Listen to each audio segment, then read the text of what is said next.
Bonsoir à tous, merci d'être fidèles à E-Tech. Nous avons le plaisir de recevoir ce soir Mohamedou Mbeng. Bonsoir. Bonsoir Ousmane.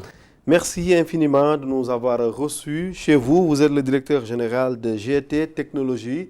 GT pour Grant Thornton, un fournisseur global de services informatiques, ancien de l'ADIE, l'Agence de l'informatique du Sénégal, passé également par la FinTech InTouch chez Omar Cissé. Peut-être que la rencontre entre vous deux remonte aux années. Vous étiez à l'École supérieure polytechnique de Dakar. Vous sortez effectivement de l'ESP en 2006, Mohamedou Mbeng, avec un diplôme d'ingénieur de conception IT. Vous avez une expérience d'une quinzaine d'années dans le management IT, avec une spécialisation dans le pilotage de grands projets de transformation digitale. Vous avez d'ailleurs présenté l'expérience estonienne au président Macky Sall lors de la venue de son homologue estonienne à Dakar au mois de décembre dernier. Ça tombe bien, la transformation digitale, on en a beaucoup parlé lors du sommet du G7 à Biarritz, dans le sud de la France. Le G7 qui s'est joué entre les 24 et 26 août dernier.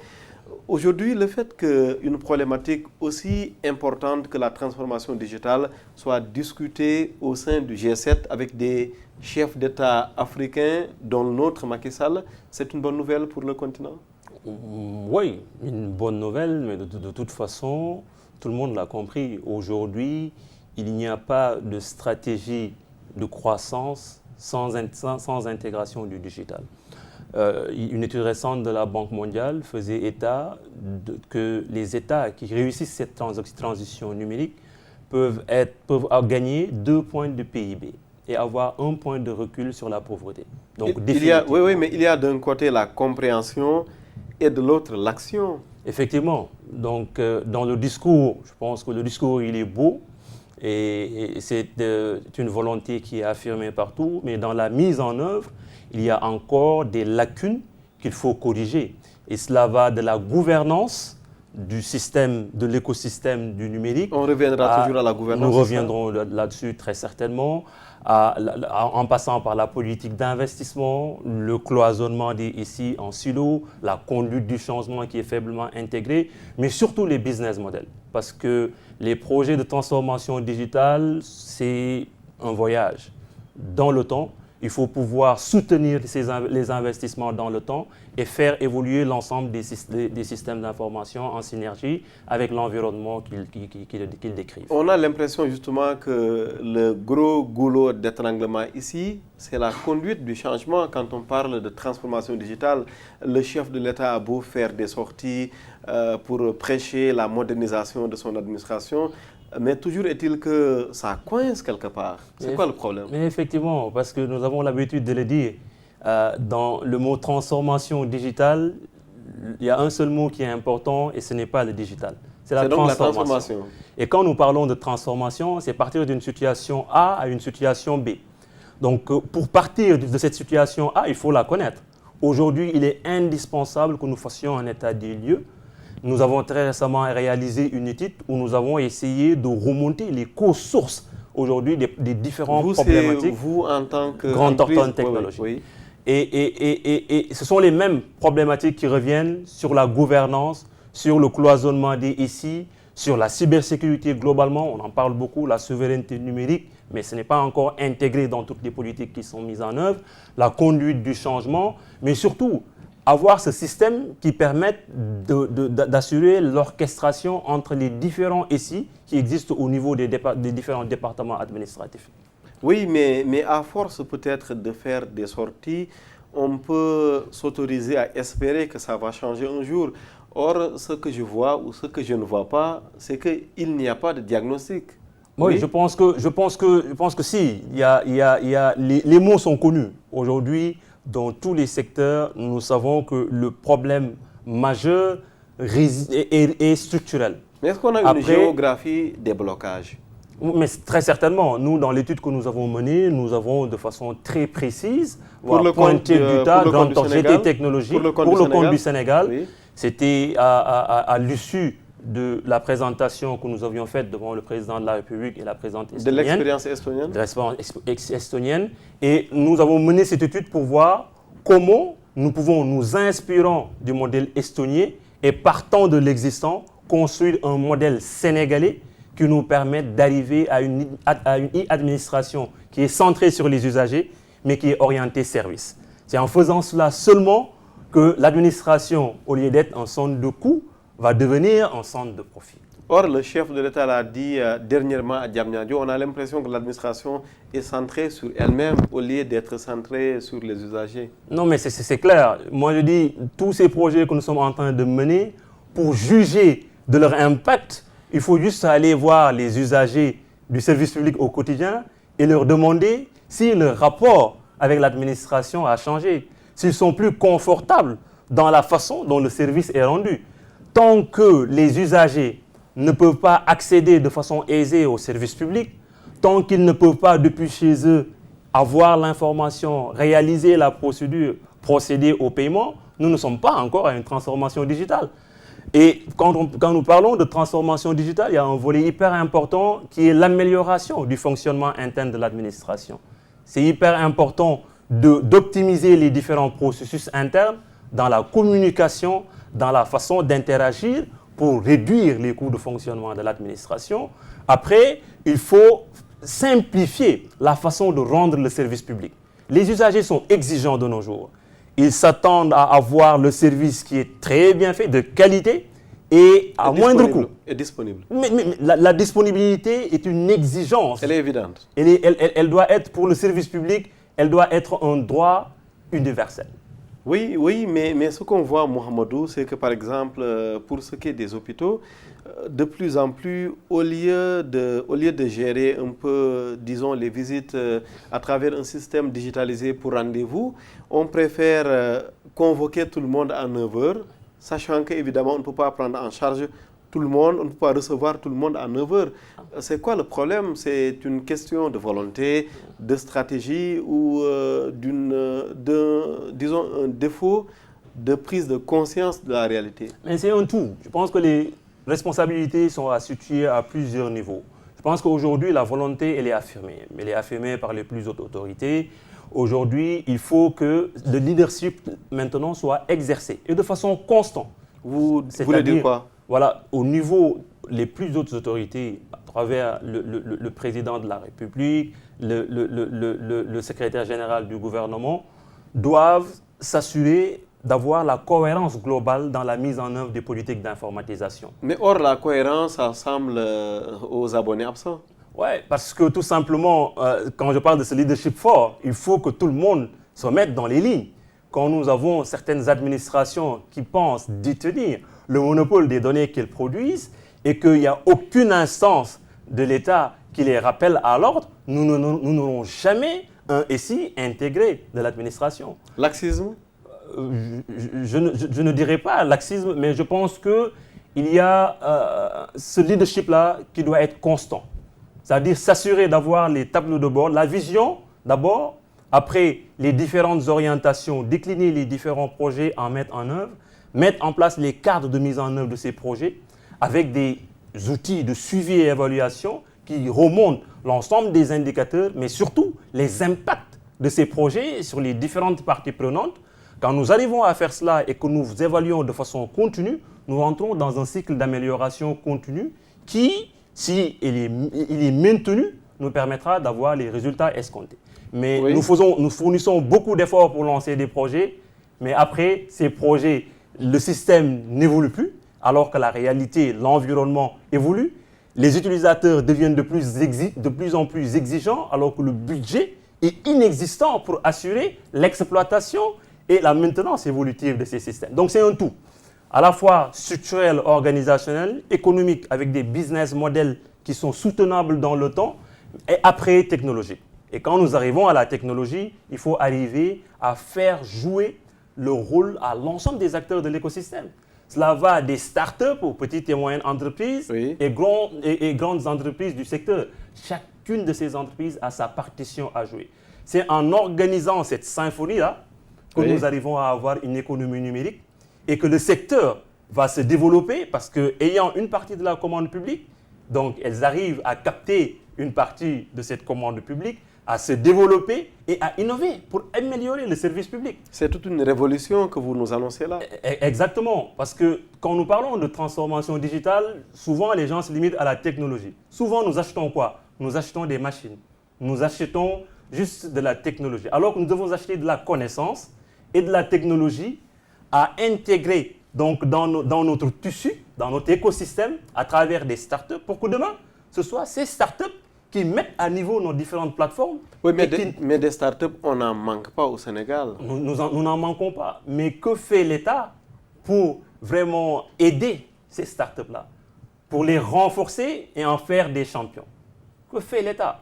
Je pense qu'aujourd'hui, il y a une question fondamentale qu'il faut se poser. Est-ce que nous avons dans le monde un pays qui a réussi sa transformation ou sa révolution numérique sans pour autant compter sur son secteur privé local? Justement, parlez-nous de l'expérience estonienne pour vous qui avez fait le déplacement, qui avez présenté un peu cette expérience-là au chef de l'État sénégalais.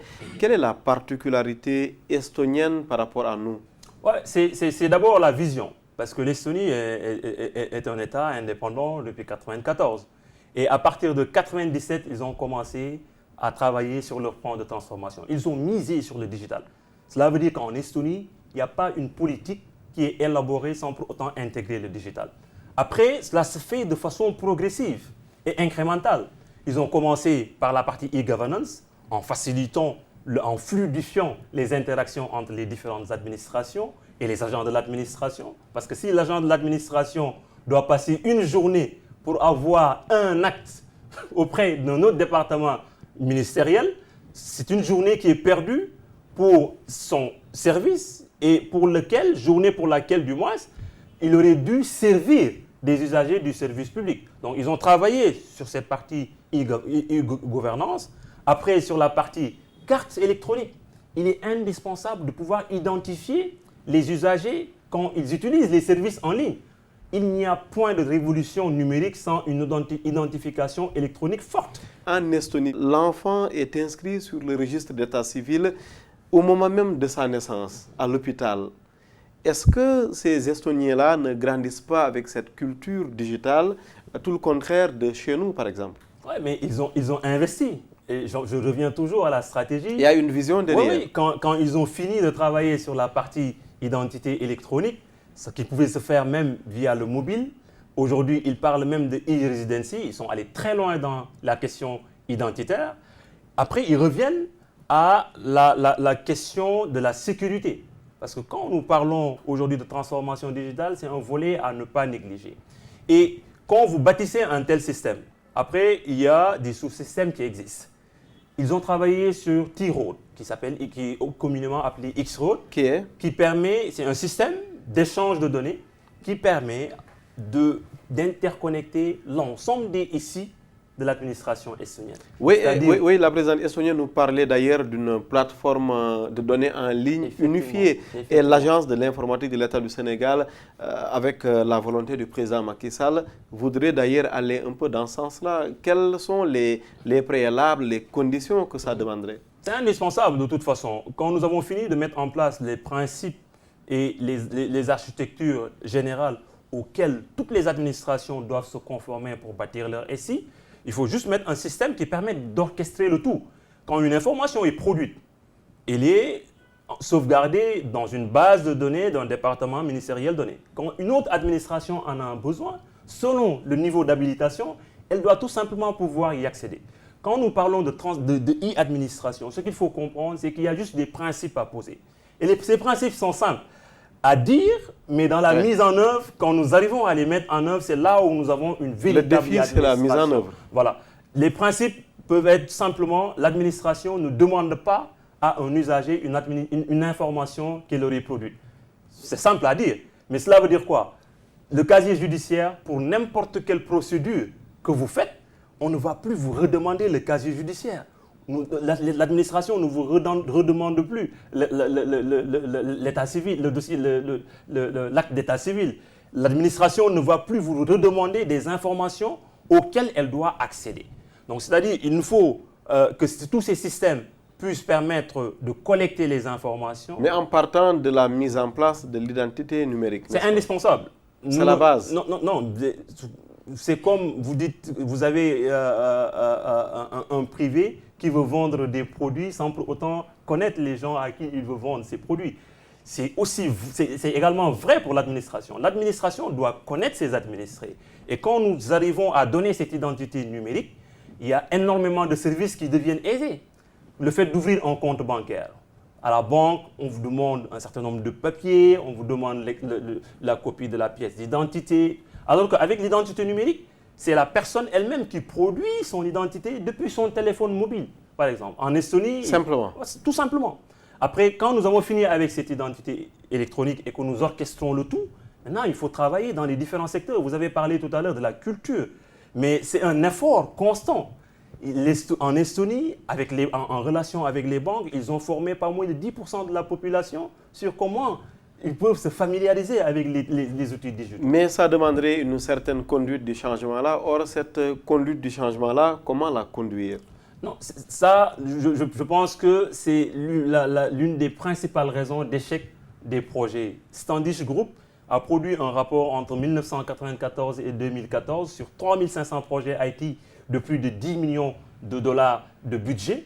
Et on se rend compte que seulement 29% des projets réussissent. La conduite du changement? La conduite du changement va représenter 10%, au moins 10 à 11% des projets qui ne réussissent pas. Parce que tout simplement, quand nous parlons de conduite du changement, les gens pensent simplement à de la formation. La conduite du changement, ce n'est pas de la formation. C'est plus profond que ça. Non, mais c'est un tout.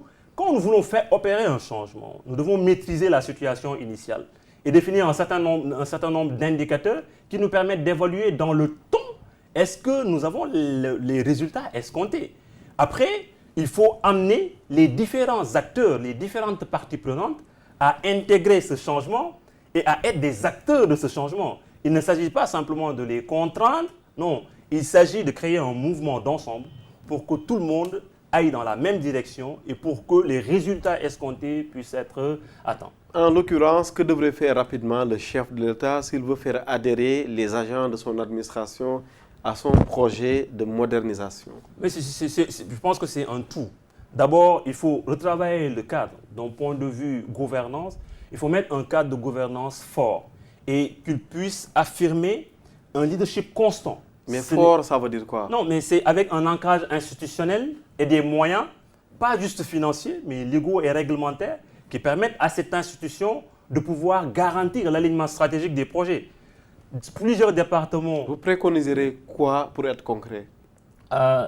C'est une agence? Cela peut être la DIE, cela peut être une autre agence qui assure la gouvernance du secteur, qui doit s'assurer de l'alignement stratégique des différents projets et qui a la prérogative d'arrêter un projet si ce n'est pas pertinent, qui doit évaluer la rentabilité, qu'elle soit économique ou financière, des différents projets, qui doit définir les cadres de mise en œuvre de ces projets et dégager les principes généraux et les normes de mise en œuvre des systèmes d'information et assurer la mise en place de ce système d'orchestration. Cela ne veut pas dire que c'est cette instance qui doit mettre en œuvre ce système d'orchestration, mais c'est cette instance qui doit jouer la mission, qui doit avoir la mission régalienne et qui doit choisir les acteurs du secteur privé local qui vont bâtir ce système. Oui, la ministre de l'économie numérique du Sénégal, Ndeye Tické Diop Mahamadou Mbengue, qui nous dit que l'État est conscient qu'il faut aller vers une mise en cohérence et que la preuve que l'État en est conscient, c'est le fait que désormais l'ADIE dépend de son ministère. Ça suffit comme garantie? Non, pour moi, cela ne suffit pas. Le ministère, c'est un département ministériel. L'ADIE rattachée au ministère et on veut conférer à l'ADIE la politique d'informatisation alors que d'un point de vue protocolaire, peut-être le ministère vient bien après d'autres ministères, cela peut poser problème.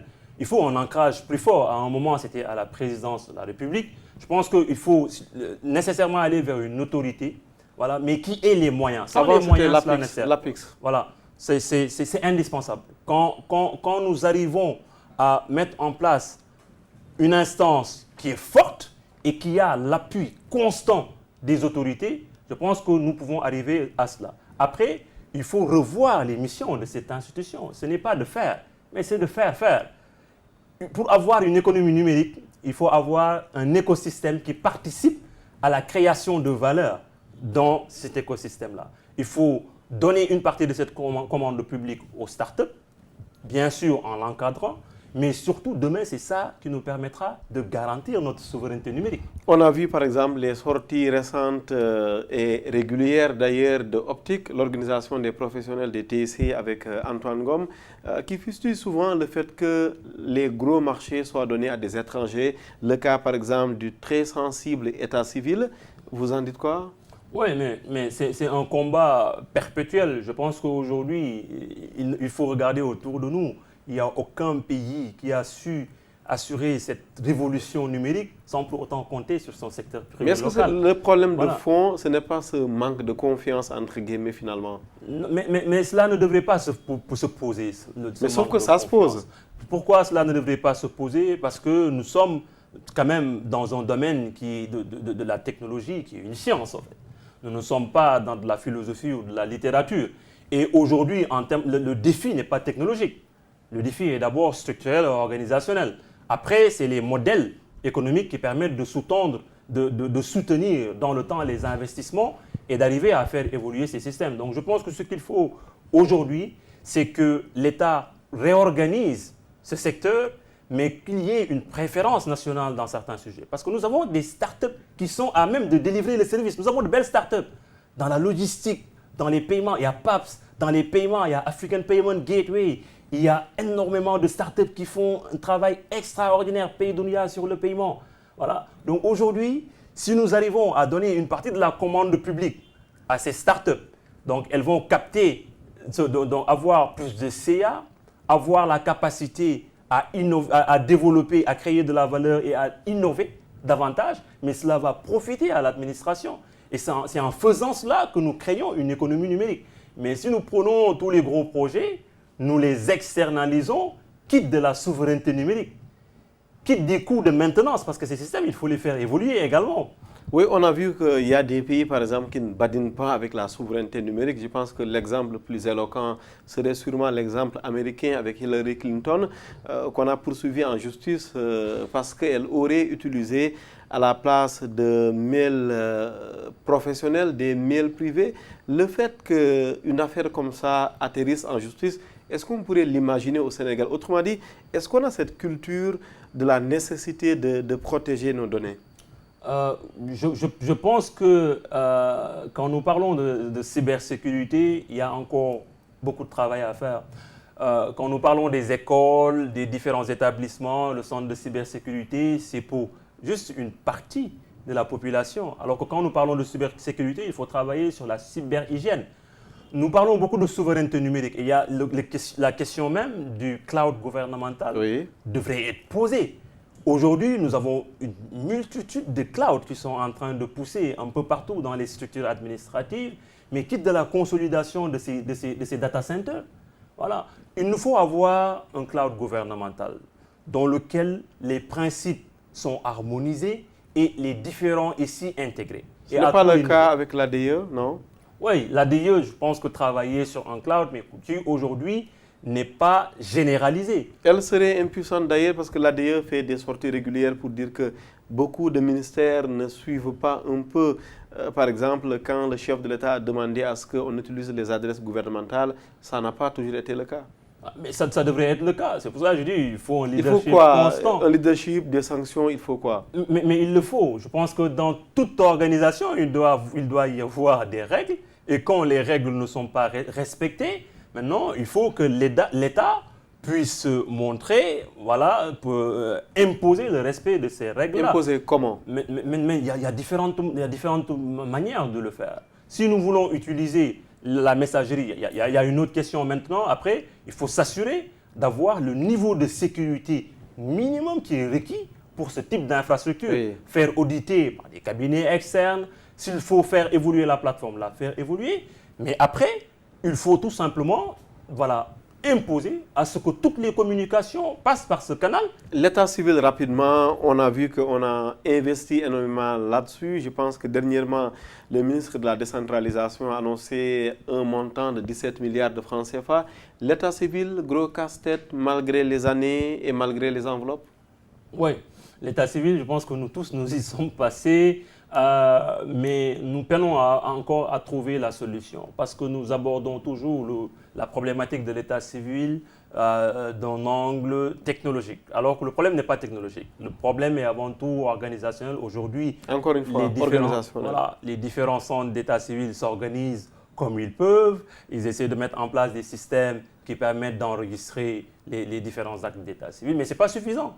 Aujourd'hui, pour arriver à un système d'état civil, il faut avoir un registre national de l'état civil, voilà, auquel est interfacé l'ensemble des sous-systèmes d'état civil qui existent. Mais surtout, il faut bâtir un business model qui permette de rémunérer à sa juste valeur le service qui est rendu par les différents services d'état civil. Comme vous le savez, aujourd'hui, il y a dans l'état civil, il y a des frais qui sont payés. Ça veut dire qu'un business model peut être créé. Et ce service peut être monnayé parce que quelqu'un qui devait faire 1000 km pour aller, 600 km pour aller trouver un acte d'état civil, vous lui demandez de payer 500 ou 1000 francs, il ne va pas rechigner à payer 500 ou 1000 francs pour avoir son acte d'état civil. Après, se posera la problématique de la sécurisation de ces données et de l'orchestration. Et c'est à ce niveau qu'il faudra intégrer un système comme X-Road. Mohamed Meng, j'aimerais que nous consacrions les dernières secondes de cette interview, que nous revenions un peu sur le sommet du G7 dans le sud-ouest de la France, Biarritz. On a beaucoup parlé de la taxation internationale. La France est prête à revoir un peu son modèle si on arrive à trouver un accord dans le cadre de l'OCDE. On le sait, c'est après les fâcheries américaines de Donald Trump. Aujourd'hui, l'Afrique affaune jusqu'ici, l'Afrique faisant partie de l'OCDE. Le fait qu'on rouvre un peu le débat, c'est une bonne chance pour que l'Afrique puisse tirer son épingle du jeu. Non, mais très certainement, il y a des fonds. Mais vous comprenez ce silence de nos chefs d'État sur des problématiques internationales qui regardent le digital, on est toujours à faune? Voilà, mais parce que nous le disions tout à l'heure, nous avons un problème de culture des données et des statistiques. Aujourd'hui, je pense que si nos différents dirigeants arrivaient à voir la quantité de données qui transitent via les plateformes des GAFAM, on parle de big data, de big data d'ailleurs. Voilà, les usages que les gens en font, ils verraient qu'il y avait une vraie économie parallèle, voilà, économie qui se soustrait complètement, voilà, de l'économie que nous connaissons actuellement. Donc, pas de taxes qui sont payées. Et des acteurs qui font du business sans pour autant qu'il y ait des retombées pour l'État. Taxer les statuts de nos WhatsApp, de nos Facebook, de plus en plus on voit qu'il y a de l'activité commerciale autour. Ce serait pertinent? Mais effectivement, une entreprise qui mène une activité, voilà, via ces différents canaux-là, mais devrait pouvoir payer des taxes. Cela est indispensable. Maintenant, c'est quel niveau de taxe? Parce qu'il ne faut pas non plus inhiber. Surtout si ça relève du privé. Voilà. Il ne faut pas inhiber cette capacité à innover. Mais toujours est-il qu'il faut avoir les données. Quand nous avons les données et que nous arrivons à les analyser, je pense que de meilleures politiques fiscales peuvent être élaborées et permettront à l'État de rentabiliser un certain nombre de services. Rien ne se donne sans les données? Ah non, ce n'est pas possible. On le dit tout le temps, l'or noir de nos jours, le pétrole noir, c'est la data. Et quand nous parlons de la donnée, nous ne parlons pas des sous-systèmes qui existent un peu partout. Nous n'avons pas des données, nous avons des bribes de données. Il nous faut arriver à consolider ces données pour avoir de l'information, mais c'est quand on arrive à les analyser qu'on va avoir de la connaissance et de la sagesse. Et les données de ce numéro spécial e-tech consacré à la e-administration, on peut les retrouver sur la plateforme YouTube e-Media Invest. Merci infiniment, Mohamed Meng. Merci beaucoup, Ousmane. Un plaisir infini de vous avoir reçu sur ITV ce mardi soir, Mohamed Meng. Mohamed Meng est diplômé de l'ESP, l'École supérieure polytechnique de Dakar, ancien directeur des services d'ingénierie de l'ADIE, l'Agence de l'informatique de l'État. Mohamed Meng passait également par une fintech qui monte de plus en plus, dont nous avions reçu d'ailleurs le DG dans le cadre de cette émission. Il s'agit de e-tech, fintech, ici même à Dakar. Merci infiniment, amis téléspectateurs, de nous avoir suivis encore une fois ce soir. Rendez-vous la semaine prochaine.